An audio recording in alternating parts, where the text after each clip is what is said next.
Pois é, mas o que pode provocar toda essa ansiedade ainda coletiva? Esse é o nosso assunto agora com o psicólogo e nosso colunista Alexandre Brito. Boa tarde, Alexandre. Boa tarde, Andressa. Boa tarde, Cacá. Muito boa tarde. O relato que a gente tem nesse caso de Pernambuco é que as crianças e os adolescentes, eles tiveram essa crise de ansiedade e foi como se fosse algo, entre aspas, virótico, né? Foi pegando, se espalhando pela escola. Como é que é isso? Como é que isso pode acontecer? Eu também fiquei muito curiosa. Pois é, isso pode acontecer porque nós temos ali nessa escola condições para que isso pudesse acontecer, senão isso não aconteceria.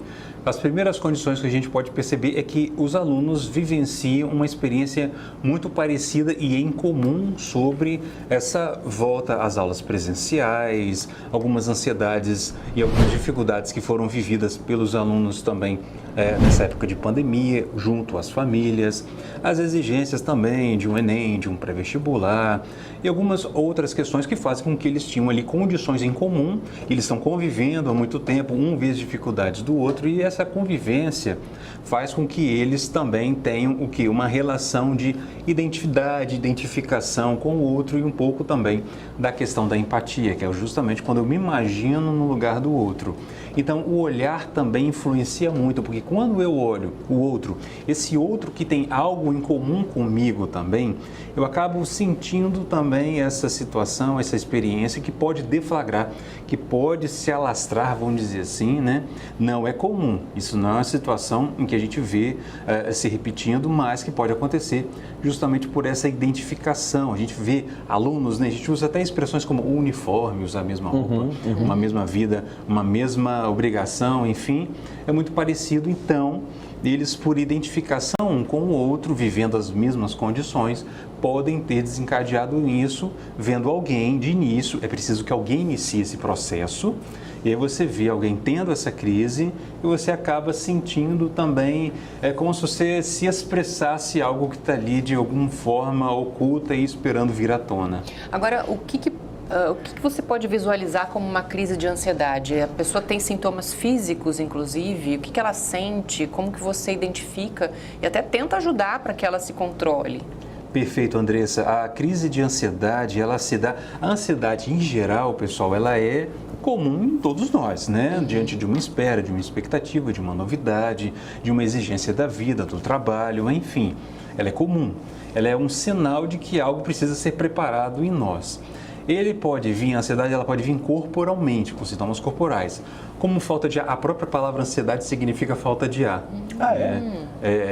E ela origina, inclusive, a palavra angústia.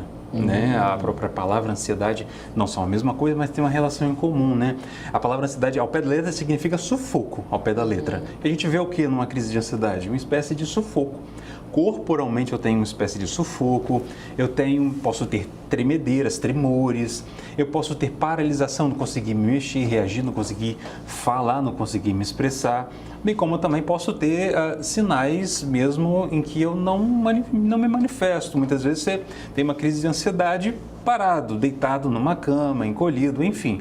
Então pode ter várias manifestações, né? E o pensamento acelerado, ou o pensamento talvez até catastrófico, achar que tudo vai dar errado, ou que você pode até evoluir para uma síndrome do pânico, achar que vai morrer naquela crise. Então, a ansiedade pode acontecer dessa forma. E para aliviar, Andressa, a ansiedade, para a gente que está de fora vendo alguém tendo uma crise, você tenta fazer com que ela se concentre em você. Então você pede para ela olhar nos seus olhos, pensar na própria respiração. Você vai falando, dando palavras óbvias para ela. Olha, eu estou aqui, você também, e eu não vou te deixar enquanto você não passar essa crise. Tenta prestar atenção na sua respiração. Olha o que está ao redor. Nós estamos, aqui no exemplo, né? Nós estamos agora no estúdio. E você vai devolvendo à pessoa uma atenção a ela mesma. E é como se o seguinte, na ansiedade você tivesse uma atenção perdida. E ali a gente vai tentando retomar. É claro que isso é para uma crise para leigos, né? Você tem que também, se isso acontece, procurar a ajuda de um profissional. Claro. No caso lá, inclusive, teve uma imagem que ganhou grande notoriedade com os funcionários do SAMU atendendo na própria escola, as crianças no chão, inclusive, sendo atendidas. Então, o trabalho que imagino tenha sido feito lá, nesse caso, era isso que eu ia perguntar, foi nessa linha. Não houve ali, digamos, uma medicação para ser aplicada Não, nas crianças. você não precisa, não é imediato a coisa da medicação na ansiedade. Outra coisa também importante, você tentar evitar os espectadores, tirar as pessoas, colocar a pessoa num lugar seguro. Se ela não consegue sair desse lugar, tenta sentar, se precisar, senta junto com ela, que ela concentre em você, concentre na própria respiração, e você vai dando palavras que vão situando ela naquele momento, para que ela se sinta amparada, acolhida e que a sua existência não vai acabar ali naquele momento. É como se os jovens tivessem se desesperado quando viram um colega passando mal, tendo essa crise, é como se isso tivesse acontecido? Pode Para a ser. gente visualizar a cena, né? Pode ser. Olha, Andressa, pensando aqui agora, é como se fosse até mesmo uma crise solidária.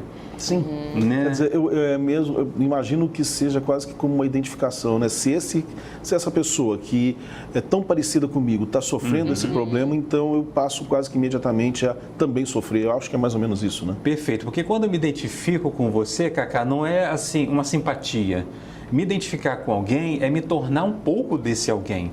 A gente se identifica com o pai, com a mãe, com o professor e com os colegas da turma.